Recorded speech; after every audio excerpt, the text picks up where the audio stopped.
Now let's go to Caroline Strange for a look at today's weather.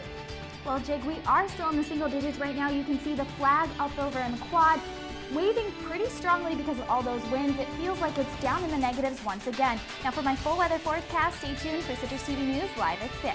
Down in the negatives with some of those winds gusting anywhere from 15 to 20 miles an hour, and we'll see a wind chill advisory in effect until tomorrow morning at 10 a.m. For my full weather forecast for what to expect throughout the week, stay tuned for CitrusTV News live at 6.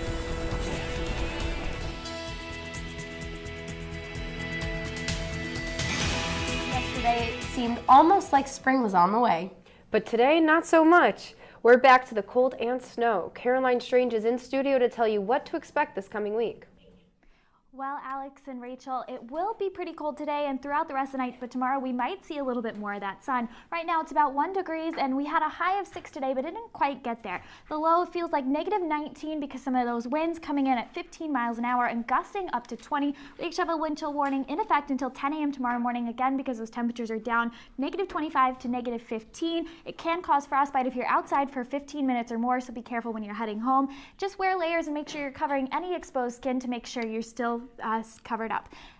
We haven't quite broken our low. We did break the low last week for today's date. -7 back in 1914, 67 back in 1984. Typically we're about 36 degrees, so we are well below that right now. Although we got pretty much our average snowfall, less than an inch, so we didn't see too much of that today. Leading across the northeast, we are one of kind of the warmer places. Albany's a little bit warmer, and some of the areas to the south typically expected to be warmer. Buffalo, although still showing a little bit colder than we are. Not a lot of precipitation coming off. There is a little bit of flurries around the Great Lakes as we'll see some of those winds pick up across them. Looking out kind of bigger, there's not really anything going on. This was that low pressure front that had pushed through and brought all of that cold air. Now tonight it will remain cloudy and again well below negatives. -9 is our low. Some of those winds will calm down a little bit though, so it won't be quite as cold as it was right now. Tomorrow morning we are expecting a high of 19 degrees and we're having partly cloudy skies, so hopefully it'll pick up a little bit. Looking at our 5-day forecast, we're seeing the chance of snow on Wednesday.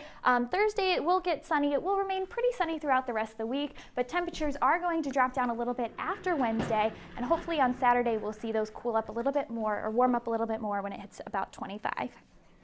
So Caroline, I see tomorrow on your 5-day, it says tomorrow is going to be 19 degrees. That's almost tropical weather for our winter. Will it feel like that tomorrow with the wind chill? The wind chill, it is going to be about 10 miles an hour still, so it might feel a little bit closer to the teens, low teens, single digits, but it will be warmer than it was today for sure.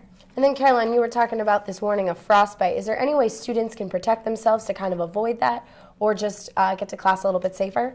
Just make sure you're minimizing the time you spend outside. I know the sidewalks can be a little slippery, so it slows you down a little bit, but make sure you're wearing layers, hat, scarf, gloves, so you make sure everything's covered up. And thin layers as opposed to like one big heavy coat. All right, thanks so much, Thank Caroline. you.